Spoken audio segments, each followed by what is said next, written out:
नमस्कार दोस्तों, civil एजुबेस IAS PCS academy की इस वीडियो में आप सभी दोस्तों का हार्दिक रूप से स्वागत है। आज हम बात करेंगे तारों की। तो तारे एक विशाल आकाशीय पिंड हैं जिनमें स्वयं का अपना प्रकाश और अपनी ऊर्जा होती है, वे तारा कहलाते हैं। आकाशगंगा में जितने भी कुल पदार्थ हैं उनका 98% जो भाग है वो तारों में है। आकाशगंगा में उपस्थित जो बादलों और धूल कणों के द्वारा जो है वो तारों का निर्माण होगा और इनमें हाइड्रोजन और हीलियम की जो है वो प्रधानता है। गुरुत्वाकर्षण के फलस्वरूप गैसों और धूल कणों के जमा होने और दबाव के कारण जो है वो प्रोटो तारों का निर्माण होगा। दबाव के कारण ताप उत्पन्न होता है, जिसके फलस्वरूप जो है वो नाभिकीय संलयन की क्रिया होगी और हाइड्रोजन जो है वो हीलियम में बदल जाता है। इस प्रक्रिया में काफ़ी मात्रा में ताप और प्रकाश जो है वो उत्पन्न होता है और इससे एक तारे का निर्माण होता है। लंबे समय तक नाभिकीय संलयन की क्रिया के फलस्वरूप हाइड्रोजन जो है वो समाप्त होने लगेगा और हीलियम क्रोड निरंतर बढ़ता जाता है। इस प्रक्रिया के फलस्वरूप तारे का जो बाहरी भाग है वो फलने और लाल होने लगेगा। ऐसे विशाल आकार वाले तारे को ही क्या कहते हैं, लाल दानव कहा जाता है। एक विशाल तारे का अंत जो है वो नोवा या सुपरनोवा अवस्था के रूप में होता है। जब तारों के कोर में स्थित जो ईंधन है वो समाप्त होने लगेगा तब इनकी मृत्यु होने लगती है। मृत्यु होते हुए तारे में विस्फोट होता है, जिसके फलस्वरूप इनका जो चमकीलापन है वो 10 से 20 गुना तक बढ़ जाता है।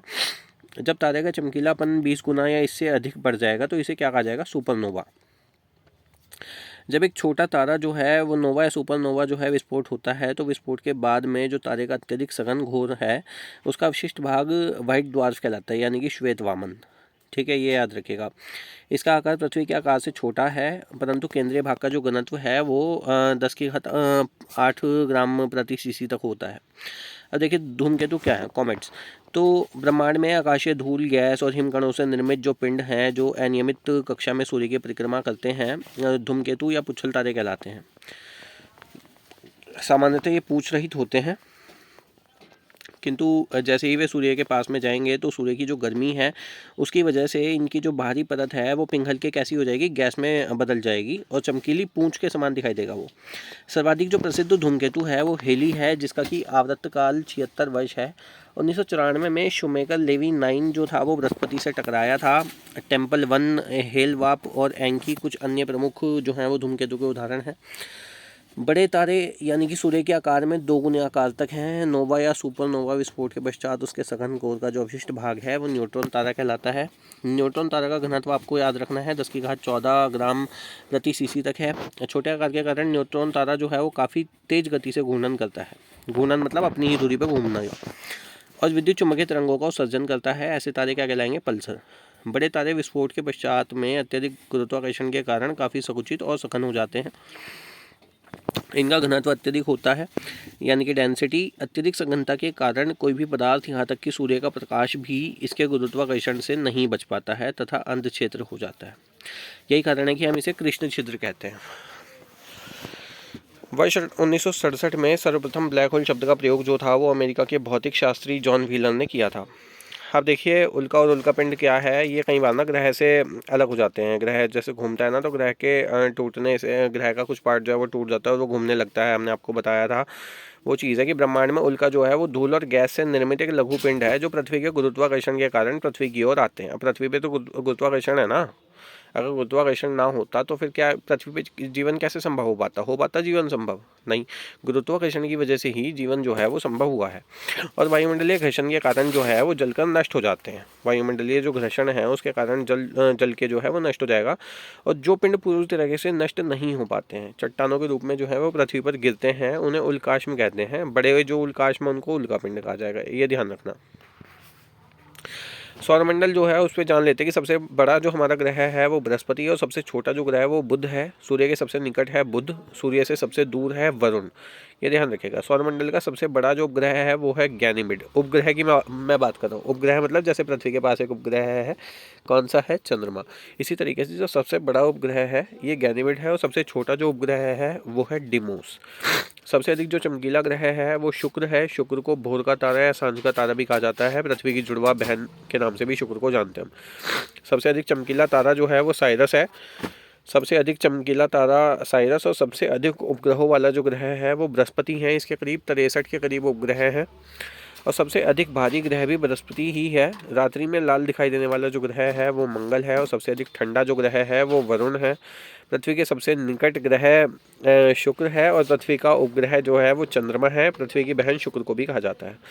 अब देखिए यहाँ आपने सारे ग्रह करीब जान लिए हैं। जो ग्रह है उसके बारे में थोड़ा सा समझ लेंगे कि अंतर्राष्ट्रीय खगोल शास्त्रीय जो संघ की जो प्राग सम्मेलन था वो 2006 में हुआ था। उसके जो हिसाब से है वो परंपरागत जो ग्रह हैं, ट्रेडिशनल जो आपके प्लैनेट हैं वो है बुध, शुक्र, पृथ्वी, मंगल, बृहस्पति, शनि, अरुण और वरुण। और 5 बौने ग्रह हैं जैसे कि प्लूटो है, सेरेस है, एरिस है, मैकमेक है और हुमा है। आंतरिक जो ग्रह हैं वो बुध, शुक्र, पृथ्वी और मंगल कहलाते हैं। आंतरिक ग्रह से मतलब क्या है, हमने आपको बताया था कि शुद्र ग्रह जो है वो मंगल और बृहस्पति की कक्षाओं के बीच में पाए जाते हैं। तो यानी कि शुद्र ग्रह से सूर्य और शुद्र ग्रह की पट्टी के बीच में जो ग्रह होंगे वो आंतरिक ग्रह कहलाएंगे, ध्यान रखिएगा आप। ठीक है। तो और जो उसके बाद होंगे वो सब क्या होंगे, बाह्य ग्रह होंगे, ध्यान रखिएगा। इसको याद करने का सबसे बढ़िया एक चीज़ है, जैसे कि हमारे जो ग्रह हैं वो गिनती में 8 हैं, ध्यान रखिएगा। जो यम है ना उसको निकाल दिया गया था, प्लूटो जो है। ठीक है। ये जो 2006 में जो अंतर्राष्ट्रीय खगोल शास्त्रीय जो संघ हुआ था उसका जो सम्मेलन हुआ था 2006 में, उसमें जो है यम से ग्रह का दर्जा छीन लिया गया था। तो देखिए अब ग्रह कितने बचे, 8 बचे ना। तो 8 में कौन कौन से हुए, जो आंतरिक ग्रह हैं वो तो बुध, शुक्र, पृथ्वी और मंगल, और जो बाह्य हैं वो कौन कौन से होंगे, बृहस्पति, शनि, अरुण, वरुण। तो आंतरिक ग्रहों की अगर हम बात करते हैं तो इन्हें पृथ्वी तुल्य ग्रह भी कहा जाता है, यानी कि पृथ्वी जैसे से ही है ये। इनका निर्माण जो है वो सघन पदार्थों से हुआ है। ठीक है। पृथ्वी जैसे कहने का मतलब है, यहाँ जीवन की बात नहीं कर रहा मैं, है ना, मतलब मिलते जुलते हैं पृथ्वी से। ठीक है। जो बाह्य ग्रह हैं ये ग्रह कैसे हैं, ये गैसीय हैं, इनका आकार भी बड़ा है। ठीक है। और बाह्य ग्रहों के घूर्णन की जो गति है वो आंतरिक ग्रहों की तुलना में अधिक है, यानी कि अधिक गति से घूमते हैं। ठीक है। इन्हें बृहस्पति तुल्य ग्रह भी कहा जाता है। बड़े हैं ना, जोवियन प्लैनेट, जुपिटर लाइक, समझ में आई बात। जोवियन प्लैनेट भी कहा जाता है। बुध क्या है, सूर्य के सर्वाधिक निकट होने के कारण बुध ग्रह के परिक्रमण की गति जो है वो सर्वाधिक तीव्र है। अब बुध जो है वो सूर्य के सबसे नज़दीक है। ठीक है। इसलिए उसकी परिक्रमण की यानी कि रिवॉल्यूशन, सूर्य के चक्कर लगाने की जो गति है वो बहुत तेज़ है। परंतु इस ग्रह के घूर्णन की गति कम है। परिक्रमा तो तेज लगा रहा है लेकिन अपनी दूरी पर कम घूमता है, ध्यान रखना। यहाँ दिन अति गर्म है और रात बर्फीली है, यानी कि दिन तो बहुत गर्म होगा और रात क्या होंगी, बहुत ही बर्फीली। इसका जो तापांतर है वो सभी ग्रहों में सबसे अधिक है, तापांतर। ठीक है। तापांतर क्या है, 600 डिग्री सेंटीग्रेड। ठीक है। इसका तापमान जो है वो रात में -173 डिग्री तक चला जाएगा और दिन में 427 डिग्री सेल्सियस तक हो जाएगा। अब सोच लो आप, इस ग्रह पर क्या है, क्रेटर की प्रधानता है तथा इसकी जो सतह है वो चंद्रमा की सतह से काफ़ी मिलती जुलती है। बुध ग्रह की बात हो रही है, मरकरी की। ठीक है। वायुमंडल के अभाव के कारण, अभाव मतलब कि वहाँ वायुमंडल नहीं है, बात समझ में आई। और जहाँ वायुमंडल नहीं होगा वहाँ पे क्या होगा, दैनिक तापांतर भी काफ़ी अधिक होगा, ध्यान रखना। इस ग्रह का कोई उपग्रह नहीं है। अब ध्यान रखना, आपसे ये भी पूछ सकता है कि इस ग्रह, कौन से ग्रह का कोई उपग्रह नहीं है, तो बुध का उपग्रह नहीं है। अब बुध संबंधी आंकड़े देख लो। अब सूर्य से औसत दूरी क्या है, 0.39। पृथ्वी से निकटतम दूरी क्या है, 0.54। ग्रह का एक दिन क्या है, पृथ्वी के 58 दिन 15 घंटे, यानी कि यहाँ पे 58 दिन 15 घंटे, करीब करीब 2 महीने पूरे होंगे, जब जाके बुध पे एक दिन खत्म होगा। ठीक है। ग्रह का जो एक वर्ष है वो क्या है, पृथ्वी के 28 दिन, 88 दिन, यानी कि हमारे यहाँ जब 88 दिन पूरे होंगे तो उस ग्रह का एक वर्ष पूरा होगा, समझ में आई बात। व्यास क्या है, 4880 किलोमीटर। द्रव्यमान क्या है, पृथ्वी के द्रव्यमान से 0.006 गुना है। ठीक है। सतह का जो तापमान है वो दिन में 350 डिग्री सेल्सियस और रात में 170 डिग्री सेल्सियस। गुरुत्वाकर्षण क्या है, 0.38। पानी के आधार पे जो घनत्व है वो 5.5, याद रखना। अब शुक्र की अगर हम बात करें तो ये पृथ्वी का जुड़वा ग्रह है और इसे जो है सांझ का तारा भी कहा जाता है, ध्यान रखना ये। ठीक है। अब शुक्र क्या है, ये बुध की तुलना में सूर्य से अधिक दूर स्थित है। अब ऑब्वियस सी बात है, पहले सूर्य फिर बुध और फिर शुक्र, तो बुध की तुलना में तो दूर ही होगा ना, बात समझ लो। ठीक है। एक बार सौरमंडल का चित्र देख लेना, आपको चीज़ें क्लियर हो जाएंगी। पहले सूर्य, फिर बुध, फिर शुक्र, फिर पृथ्वी, इस तरीके से है। फिर मंगल, है ना, फिर शुद्ध ग्रह की पट्टी, फिर बृहस्पति, इस तरीके से है भैया, समझ लेना। शनि, अरुण, वरुण, समझ लो। इस सौरमंडल का आप चित्र देख लेना एक बार, तो आपको चीज़ें क्लियर हो जाएंगी जो मैं समझा रहा हूँ। ठीक है। अब ये जो पृथ्वी के सर्वाधिक निकटतम स्थित ग्रह है और इस ग्रह का जो आकार और द्रव्यमान है वो लगभग लगभग पृथ्वी के बराबर है, इसलिए पृथ्वी की जुड़वा बहन कहा जाता है इसको। ठीक है। अब ध्यान रखना, रात को चमकीलेपन की दृष्टि से चंद्रमा के बाद इस ग्रह का स्थान है, यही कारण है इसे कि प्यार और सुंदरता की देवी भी इसको कहा जाता है। ठीक है। इस ग्रह पर बादलों का घना आवरण पाया जाता है। कौन से ग्रह पे, शुक्र की हम बात करें। इस ग्रह के वायुमंडल में कार्बन डाइऑक्साइड की अधिकता है। अब तुम देख लो, कार्बन डाइऑक्साइड जो है उसकी अधिकता ज़्यादा है। ठीक है। अब क्या है, इसका दिन और रात का जो तापमान है वो लगभग एक समान है, यानी कि यहाँ पे क्या है, तापांतर नहीं है, यानी कि वायुमंडल है। बात समझ लो, वहाँ बुध पे क्या था, वायुमंडल का अभाव था, और जहाँ वायुमंडल का अभाव होगा वहाँ पे दैनिक तापांतर क्या होगा, ज़्यादा होगा, यानी कि 600 डिग्री सेल्सियस तक हो पा रहा था वहाँ पे। तो मतलब वहाँ पे क्या था कि वहाँ पे वायुमंडल आपका नहीं था, यहाँ पे वायुमंडल है, इसलिए क्या है, दैनिक तापांतर नहीं है। बात को समझ लो, दैनिक तापांतर हो भी तो इतना ज़्यादा नहीं है, बात समझ लो, डिफरेंस थोड़ा बहुत तो चलेगा, ठीक है, इतना ज़्यादा नहीं है, तो इसका मतलब वहाँ वायुमंडल है। अब आपसे क्वेश्चन ऐसे घुमा के पूछता है यूपीएससी, समझ लो इस बात को। तो यहाँ पे क्या हुआ, आपको दैनिक तापांतर का ध्यान रखना है। दैनिक तापांतर तभी होगा जबकि वहाँ पे दैनिक तापांतर तब होगा जबकि वहाँ पे वायुमंडल नहीं होगा, ठीक है। जहाँ पे वायुमंडल नहीं है वहाँ पे दैनिक तापांतर ज़्यादा होगा, यानी कि रात का तापमान कुछ और, दिन का तापमान कुछ और बहुत ही डिफरेंस होगा, समझ लो। -173 और 450 प्लस, उनमें बहुत ज़मीन आसमान का फर्क होता है, ठीक है, ये जान लो आप। तो उसमें क्या हुआ, इस ग्रह के वायुमंडल में कार्बन डाइऑक्साइड की अधिकता है, कहाँ पे, शुक्र पे, ठीक है। इस ग्रह की जो घूर्णन की गति है वो न्यूनतम है, यानी कि अपनी जो धुरी है उस पर जो गति है इसकी वो न्यूनतम है, और शुक्र ग्रह का भी कोई उपग्रह नहीं है। अब ध्यान रखना, बुध का भी नहीं है, शुक्र का भी नहीं है। उसके बाद आया पृथ्वी, तो पृथ्वी का क्या है, पृथ्वी का एक है चंद्रमा, ध्यान रखना आप, ठीक है। शुक्र को सांझ का तारा या भोर का तारा भी कहा जाता है। सूर्य से औसत दूरी जान लो, तो सूर्य से औसत दूरी 0.72, पृथ्वी से निकटतम दूरी 0.27। अब ग्रह का एक दिन क्या कहलाएगा, पृथ्वी के 243 दिन। ग्रह का एक वर्ष क्या कहलाएगा, हमारे यहाँ के 224.7 दिन। व्यास क्या है इस ग्रह का, व्यास, शुक्र ग्रह की बात हो रही है, तो 12,104 किलोमीटर। द्रव्यमान जो है वो पृथ्वी के द्रव्यमान से 0.82 गुना। गुरुत्वाकर्षण जो है वो पृथ्वी की तुलना में 0.88 है। सतह का जो इसकी तापमान है वो 480 डिग्री सेल्सियस है। पानी के आधार पर जो घनत्व है वो 5.25 है। बुध का कितना घनत्व था, 5.5, ठीक है। वायुमंडल की जो प्रमुख गैस है वो कौन सी है, CO2, ध्यान रखना, ठीक है। अब आप मुझे बता दो कि ग्रीन हाउस गैस कितनी होती हैं और उनमें कौन कौन सी गैस है, ठीक है, आपको क्लियर हो जाएगा कंसेप्ट। कमेंट में बता दो ग्रीन हाउस गैस कितनी है, कौन कौन सी हैं, ठीक है।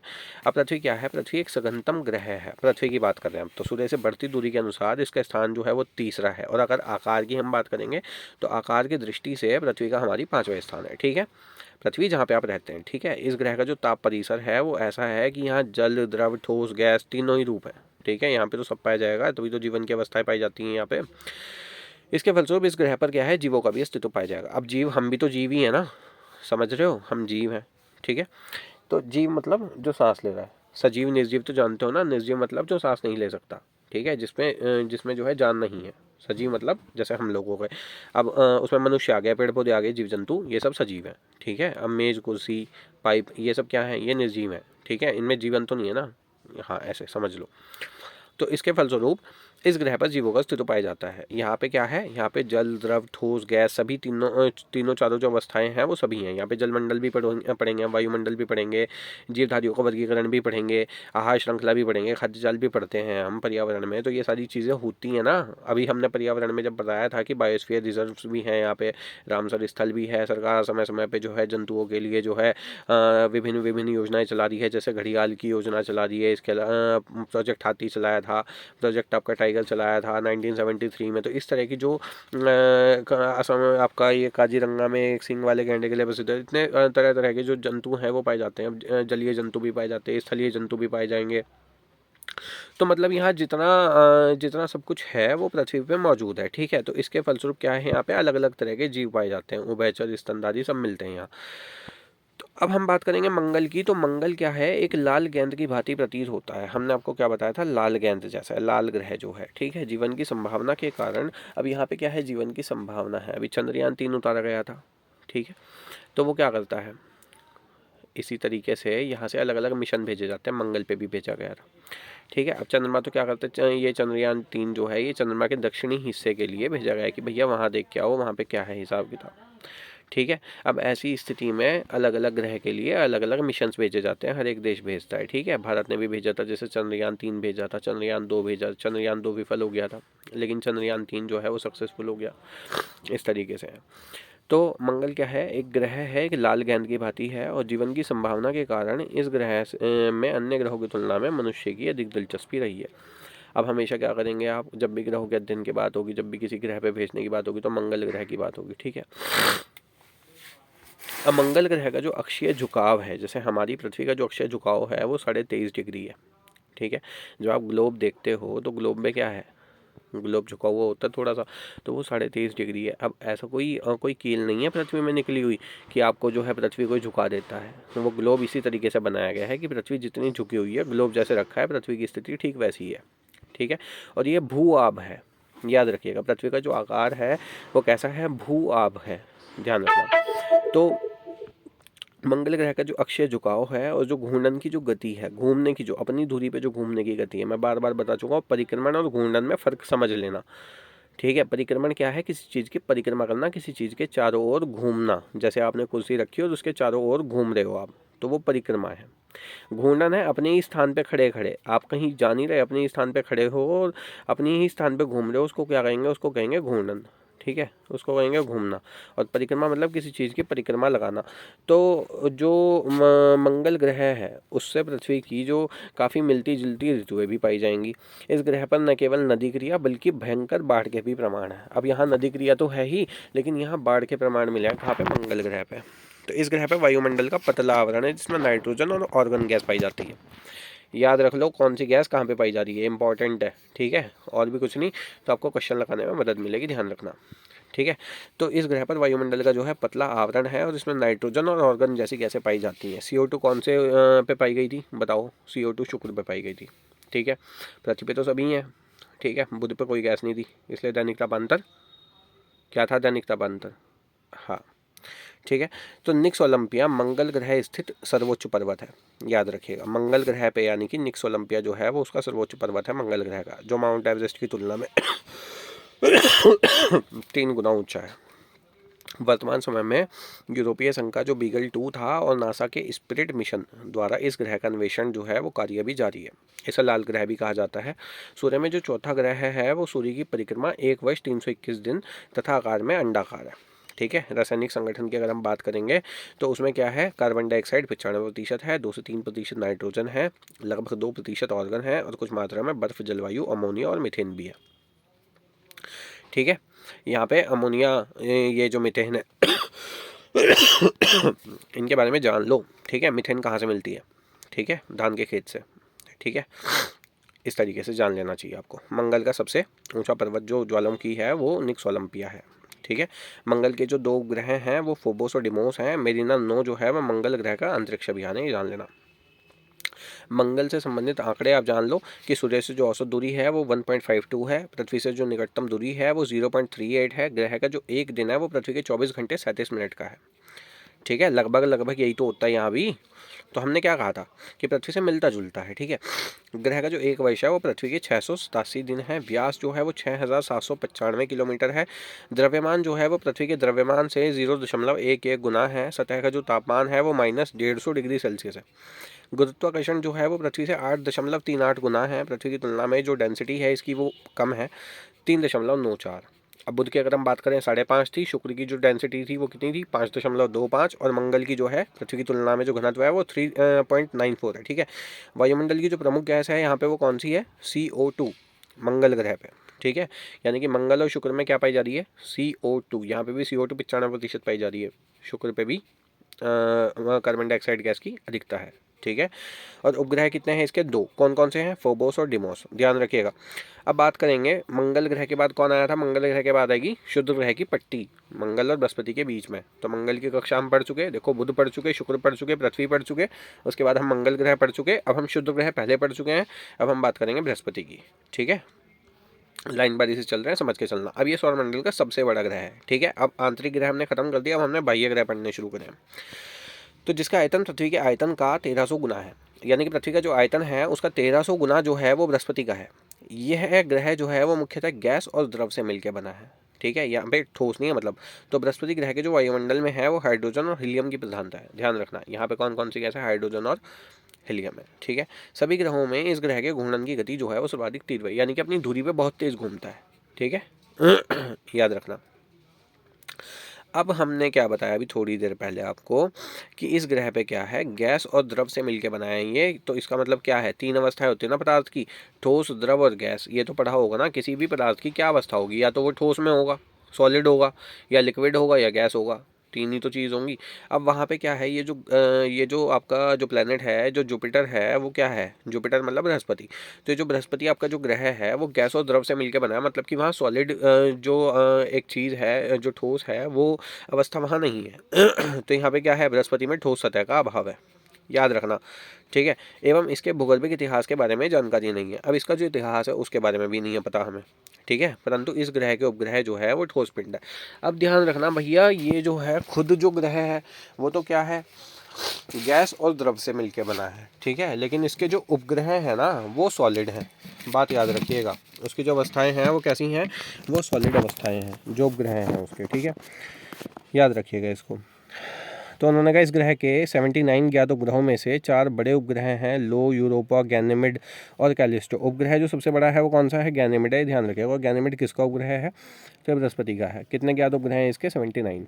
ठीक है, जिन्हें गैलीलियन सैटेलाइट कहा जाता है, याद रखिएगा। गैनेमिड सौरमंडल का सबसे बड़ा उपग्रह है, इंपॉर्टेंट है, याद रखना। बृहस्पति से संबंधित आंकड़े देख लो तो सूर्य से औसत दूरी जो है वो 5.20 है। अब सूर्य से जब बढ़ते जा रहे हैं, इधर चलते जा रहे हैं, तो फिर तो दूरी बढ़ती जाएगी ना, याद रखना। पृथ्वी से जो निकटतम दूरी है वो 3.95 है। ग्रह का जो एक दिन है वो पृथ्वी के 9 घंटे 50 मिनट है। ग्रह का जो एक वर्ष है वो पृथ्वी के 11.86 वर्ष है। व्यास जो है वो 1,42,800 किलोमीटर है। द्रव्यमान जो है वो पृथ्वी के द्रव्यमान से 317.9 गुना है। सतह का जो तापमान है वो -150 डिग्री सेल्सियस है। पृथ्वी की तुलना में जो गुरुत्वाकर्षण है वो 2.64 है। पानी के आधार पर जो घनत्व है, अब डेंसिटी घटती जा रही है, देख लो 1.33। वायुमंडल की जो प्रमुख गैस है वो हाइड्रोजन और हीलियम है। यहाँ पे ठोस तो था ही नहीं, गैस और द्रव था, तो उसमें क्या था, हाइड्रोजन और हीलियम है। ठीक है। और यहाँ पे क्या है, ठोस और द्रव से मिलकर बना है। छल्लों की संख्या कितनी है, एक, यानी कि ये रिंग यहाँ से शुरू हुए। बृहस्पति का भी रिंग है और शनि के पास भी अपना रिंग है, याद रखिएगा, इम्पॉर्टेंट है। ठीक है। शनि की बात करेंगे तो 7 छल्लों का पाया जाना इस ग्रह की महत्वपूर्ण विशेषता, इंपॉर्टेंट। ठीक है। ये छल्ले विभिन्न आकार को चंद्रिकाओं द्वारा निर्मित हैं। इन छल्लों की खोज गैलीलियो द्वारा की गई थी, याद रखिएगा। किसने करी थी इन छल्लों की जो खोज करी थी वो गैलीलियो ने करी थी। शनि के पास कितने हैं, 7 छल्लों। यह आकाश में पीले तारे के समान दिखाई देगा। देखो पीला कौन दिखाई देगा, शनि। लाल कौन दिखाई देगा, मंगल। याद रखना, इंपॉर्टेंट है। देखो मैं वीडियो में पूरी जान लगा रहा हूँ, आप लोग भी इस वीडियो को 2-2 3-3 बार देख लो, आपको चीज़ें क्लियर हो जाएंगी। क्रिस्टल क्लियर करके जाना है एग्जाम में, तभी आप क्वेश्चन का आंसर लगा पाओगे। ठीक है, ये बेसिक है आपका, स्टैटिक है पार्ट। ठीक है, इंपॉर्टेंट है, इससे आपकी चीज़ें काफ़ी हद तक क्लियर हो जाएंगी। शनि के जो ग्रहों की संख्या है वो कितनी है, 82, बृहस्पति से भी ज़्यादा। ठीक है। और टाइटन इसका सर्वाधिक बड़ा उपग्रह है। अगर शनि की हम बात करेंगे तो शनि का जो सबसे बड़ा उपग्रह है वो टाइटन है। लेकिन अगर हम पूरे सौरमंडल में सबसे बड़ा उपग्रह की बात करेंगे तो फिर गैनीमेड आपको लगाना है। ठीक है। सौरमंडल में शनि एकमात्र उपग्रह है जिसका कि अपना वायुमंडल है। अब यहाँ पे जो शनि है अब तक वो आया है जिसका कि अपना वायुमंडल है, और सभी ग्रहों में इस ग्रह का जो घनत्व है वो सबसे कम है। ठीक है, इस ग्रह का जो घनत्व होगा वो सबसे कम होगा, और इसका घनत्व जल से भी कम है, क्योंकि इसे जल में रखने पर तैरने लगेगा, ये ध्यान रखिएगा। ठीक है, इंपॉर्टेंट है, याद रखना। सूर्य से जो अधिकतम दूरी है इसकी वो कितनी है, 10.11, 10.11। सूर्य से निकटतम दूरी है 9.04। ग्रह का एक वर्ष कितना है, पृथ्वी के 29.46 वर्ष बीत जाएंगे तब इस ग्रह का एक वर्ष होगा।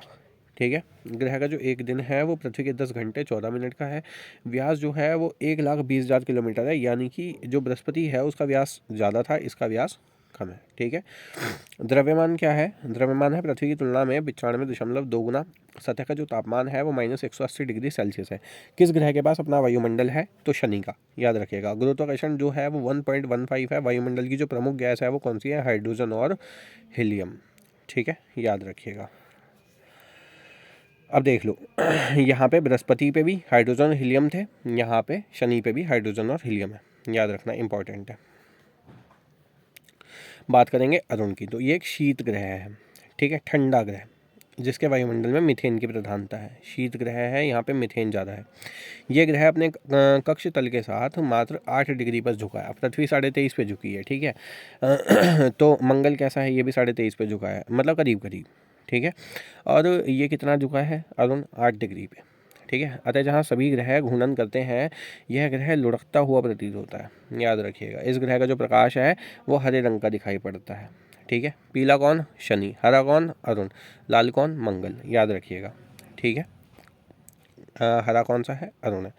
ठीक है, अब सबसे पहले कौन सा आया था, सूर्य के बाद बुध आया था, फिर शुक्र आया था, फिर पृथ्वी आया था, फिर मंगल आया था, उसके बाद ही आंतरिक ग्रह खत्म हो गए थे, उसके बाद शुद्ध ग्रह की पट्टिका आई थी, उसके बाद बृहस्पति आया था, बृहस्पति के बाद शनि आया था, शनि के बाद अरुण आया और उसके बाद वरुण आया और आपका सौरमंडल समाप्त। ठीक है, वरुण और अरुण ग्रह को जो है जुड़वा ग्रह कहा जाता है, वरुण और अरुण को ध्यान रखिएगा। ठीक है, क्योंकि इन ग्रहों के आकार में जो है वो समानता पाई जाएगी। मीथेन की अधिकता के कारण जो वरुण ग्रह का प्रकाश है वो हरा प्रतीत होता है। ठीक है, मीथेन की अधिकता के कारण, याद रखिएगा। मीथेन कहाँ पे है, अरुण पे, इस पे वरुण पे। ठीक है, मीथेन ग्रह की अधिकता के कारण क्या है, इसका वरुण ग्रह का जो प्रकाश है वो हरा प्रतीत होता है। और यहाँ हमने पढ़ा था इस ग्रह का प्रकाश भी हरा, यानी कि मीथेन दोनों पे है, अरुण पे भी है और वरुण पे भी है।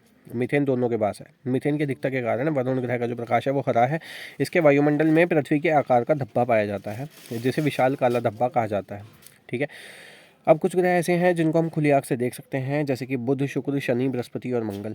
ठीक है, द्रव्यमान के अनुसार जो बढ़ते क्रम में जो ग्रहों का क्रम है वो है बुध, मंगल। ठीक है, उसके बाद शुक्र है, फिर पृथ्वी है, उसके बाद अरुण, वरुण, फिर शनि, फिर सबसे बड़ा है बृहस्पति। ठीक है, और परिक्रमण वेग के अनुसार इनकी जो गति है वो बुध, शुक्र, पृथ्वी, मंगल, बृहस्पति, शनि, अरुण, वरुण। ठीक है, यानी कि जैसे सूर्य के क्रम में लगे हैं, परिक्रमण वेग के हिसाब से ही लगे हैं। पहले बुध आया, फिर शुक्र आया, फिर पृथ्वी आया, फिर मंगल आया, फिर शुद्ध ग्रह की पट्टी आई। शुद्ध ग्रह की पट्टी को नहीं भूलना भाई, मंगल और बृहस्पति की कक्षाओं के बीच में है। ठीक है, फिर बृहस्पति, शनि, अरुण, वरुण, ये परिक्रमण नहीं है भैया। ये परिक्रमण का जो वेग के हिसाब से लगे हैं, ये बिल्कुल सही अवस्था में लगे हैं, ऐसे ही हैं ये। ठीक है, परिक्रमण वेग के अनुसार बढ़ते क्रम में ग्रहों का क्रम इसी प्रकार।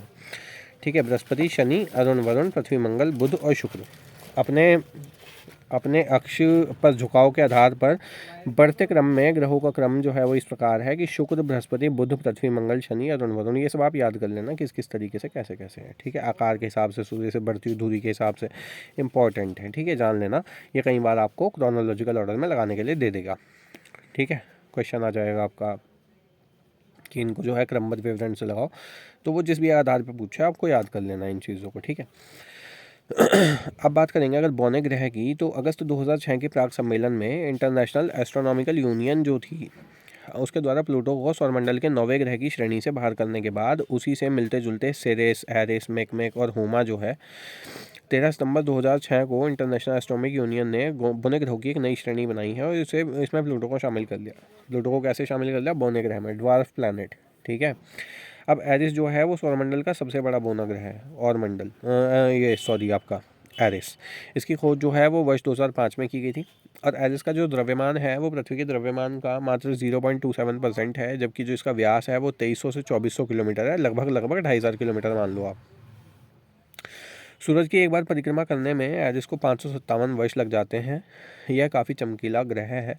इस बौने ग्रह पर जमी जो मीथेन गैस की वजह से है, ये हमेशा चमचमाता रहता है। ये ध्यान रखना, जहाँ पे मीथेन होगी वहाँ का प्रकाश जो कैसा होगा, उस ग्रह से प्रकाश जो होगा वो कैसा होगा, हरे रंग का। हाँ बिल्कुल सही। ठीक है, लाल कौन सा था, मंगल था, और पीला कौन सा था, शनि था। इंपॉर्टेंट है। इसी चमक के कारण पृथ्वी से इतनी अधिक दूरी होने के बावजूद भी पृथ्वी से दूरबीन के सहारे इसको देख सकते हैं आप।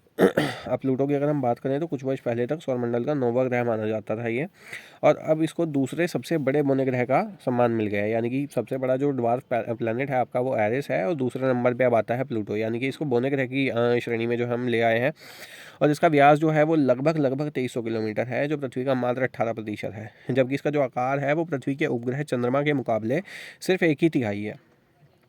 अब प्लूटो के जो 5 उपग्रह हैं याद रखिएगा, हाइड्रा, कैरबेरोस, निक्स, स्टाइक्स और चैरन। यहाँ काफ़ी ठंडा ग्रह है और यहाँ का तापमान जो है वो -375 से -400 डिग्री सेंटीग्रेड तक रहता है। इसकी खोज जो थी वो 1930 में क्लार्क टामो ने की थी। मैकमेक की अगर हम बात करें तो ये तीसरा सबसे बौना ग्रह मैकमेक है। ठीक है, याद रखना, एरिस, फिर कौन सा, प्लूटो, फिर मैकमेक। ठीक है, इसकी खोज 2005 में की गई थी। इसको रिपीट करते रहा करो। ठीक है, जब आपने पढ़ लिया, देखो पढ़ाई का सबसे बढ़िया तरीका क्या होता है कि लिख लिख के देखना। जो चीज़ आपने आज पढ़ी 2 घंटे में, उसके बाद उसको लिख लिख के देख लो, मुझे कितना याद हुआ। ठीक है, मेन ये तो याद रहेगा ना, हमने सौरमंडल पढ़ा है, तो सौरमंडल में आपको क्या क्या याद है। एक कॉपी पेन लो, जब आपने वीडियो देख ली उसके बाद लिख लो सौरमंडल में क्या क्या हमने पढ़ा था। शुक्र के बारे में कितना याद है, बुध के बारे में कितना याद है, पृथ्वी के बारे में कितना याद है। ठीक है, फिर ड्वार्फ प्लैनेट के बारे में हमें कितना याद है, सौरमंडल के बारे में कौन कौन सी गैस किस किस ग्रह पे है, ये सारा जान लो। ठीक है, उससे आपका क्या होगा, आपकी तैयारी का एक नज़रिया अलग होगा।